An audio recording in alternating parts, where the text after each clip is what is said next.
오늘 소개할 인물은 삼국통일의 주역인 태종무열왕이나 문무왕보다는 덜 알려졌지만 통일신라의 진짜 완성자라고 할 수 있는 신문왕입니다.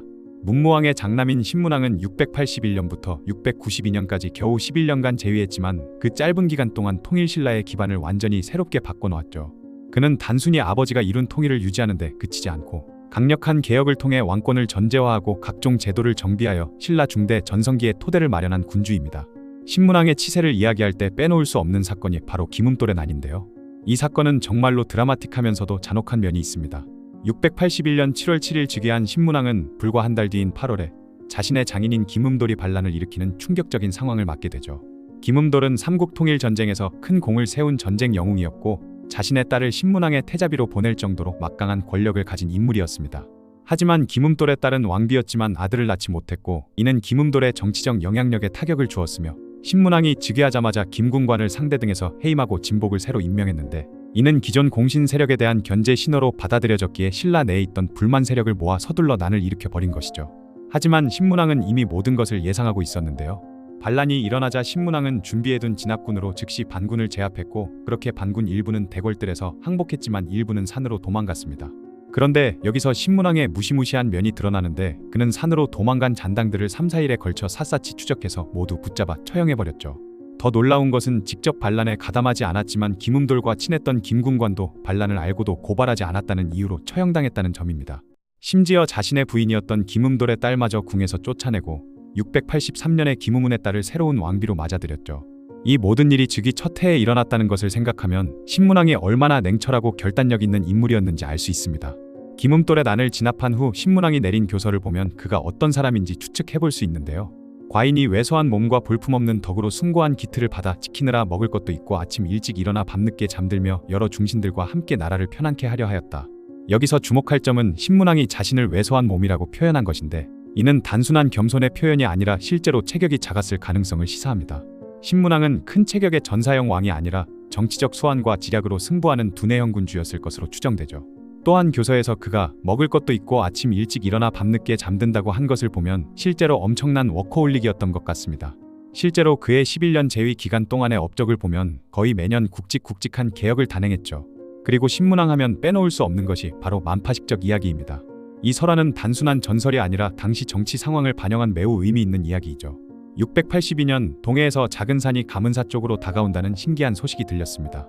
이 기이한 소식에 점을 쳐보니 용이 된 문무왕과 천신이 된 김유신이 합심하여 나라를 지킬 보배를 주려 한다는 결과가 나왔던 것이죠. 그래서 신문왕이 직접 그 섬에 가보니 대나무가 낮에는 둘로 나뉘고 밤에는 하나로 합쳐지는 신기한 광경을 목격했습니다. 그러다 갑자기 용이 나타나 그 대나무로 피리를 만들면 천하가 태평해질 것이라고 했고 신문왕은 그 대나무를 가지고 나와 피리를 만들어 만파식적이라고 이름 지었죠. 만파식적이란 세상의 온갖 파란을 없애고 평안하게 하는 피리라는 뜻입니다. 이 피리를 불면 적군이 물러가고 병이 나으며 홍수나 가뭄도 해결된다고 했죠. 하지만 우리가 주목해야 할 것은 이 설화가 만들어진 시기와 배경인데요. 김음돌의 난이 일어난 바로 다음 해인 682년에 이런 이야기가 나왔다는 것은 우연이 아닌데 이는 신문왕이 정치적 불안을 진정시키고 자신의 왕권에 대한 정당성을 확보하려는 정치적 메시지였던 것입니다. 특히 문무왕과 김유신이 합심해서 보내준 보물이라는 설정은 신문왕이 삼국통일의 영웅들로부터 정통성을 인정받았다는 의미로 해석할 수 있죠. 그렇게 별탈 없이 반란을 진압한 신문왕은 이제 장기적인 국가 발전을 위한 기반을 마련하기 시작했습니다. 그 첫 번째가 바로 682년에 설립한 국학이었죠. 국학은 유교 경전을 가르치는 교육기관으로 체계적으로 인재와 관리를 양성하기 위한 목적이었습니다. 이는 단순히 교육 제도의 정비가 아니라 기존의 혈연 중심 진골 귀족 체제에 대한 도전이었죠.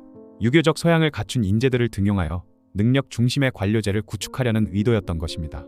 그렇게 신문왕은 막강한 권력을 휘두르던 진골 귀족들의 힘을 억누르기 위해 움직이고 있었던 것인데요.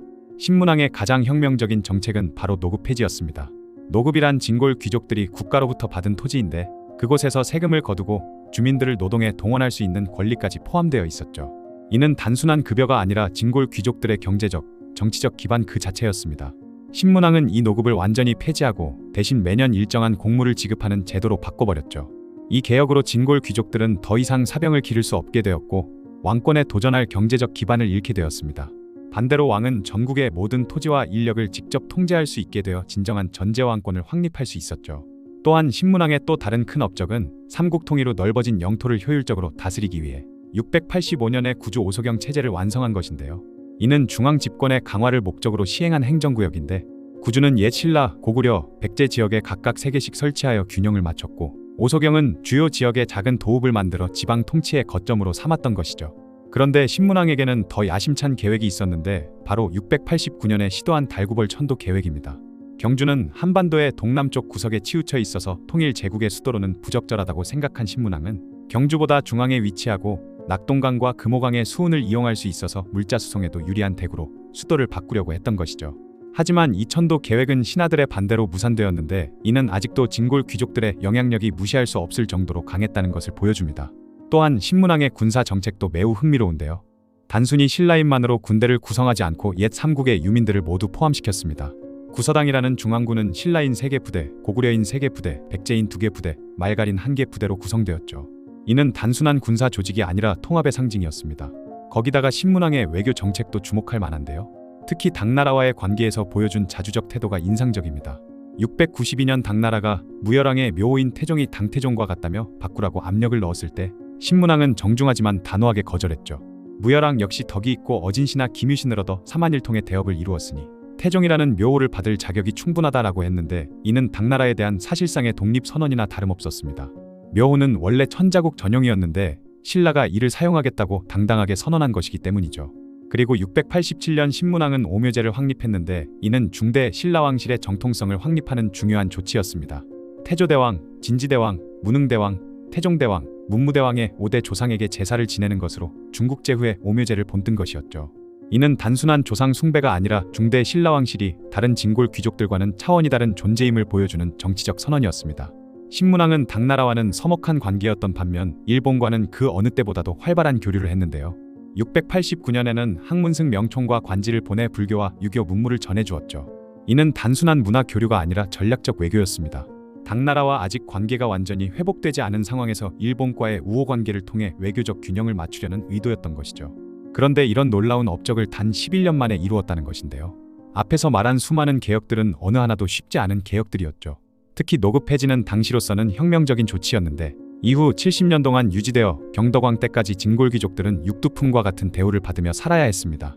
그리고 신문왕의 개혁들은 8세기 중엽까지 지속되는 통일신라 전성기의 토대가 되었죠. 그가 확립한 강력한 왕권과 체계적인 행정제도 덕분에 성덕왕, 경덕왕 시대에는 문화적 융성을 가능하게 했으며 옛 삼국 유민들을 하나로 통합하는 정책을 통해 진정한 의미의 통일을 완성했다고 볼 수 있습니다. 하지만 신문왕의 개혁에도 한계가 있었는데요. 달구벌 천도 계획이 좌절된 것에서 볼 수 있듯이 진골 귀족 세력을 완전히 제거하지는 못했죠. 또한 골품제라는 신분제 자체는 그대로 유지되어 근본적인 사회 변화까지는 이루어내지 못했습니다. 이러한 한계는 후대 중대체제가 붕괴하고 하대로 넘어가는 원인이 되기도 했죠. 하지만 신문왕의 업적은 단순히 통일신라 시대에만 그치지 않습니다. 강력한 중앙집권 체제, 능력 중심의 관료제, 체계적인 지방행정제도 등은 이후 한국사의 기본 틀이 되었죠. 692년 7월 2일 신문왕은 30대 후반에서 50대 초반의 비교적 젊은 나이에 세상을 떠났습니다. 아마도 과로가 주된 원인이었을 것으로 추정되는데 그만큼 열정적으로 국정에 임했다는 증거이기도 하죠. 신문왕은 할아버지 태종 무열왕과 아버지 문무왕이 이룬 삼국 통일을 단순히 계승한 것이 아니라 그것을 바탕으로 완전히 새로운 국가를 만들어냈습니다. 그는 전쟁의 영웅이 아니라 제도의 건설자였고 정복자가 아니라 통합자였죠. 오늘날 대중적으로는 상대적으로 덜 알려진 인물이지만 한국사에서 차지하는 그의 위치는 결코 가볍지 않습니다. 신문왕이야말로 진정한 의미에서 통일신라를 완성한 군주였고 우리 역사상 가장 성공적인 개혁 군주 중 한 명이라고 평가할 수 있을 것 같네요.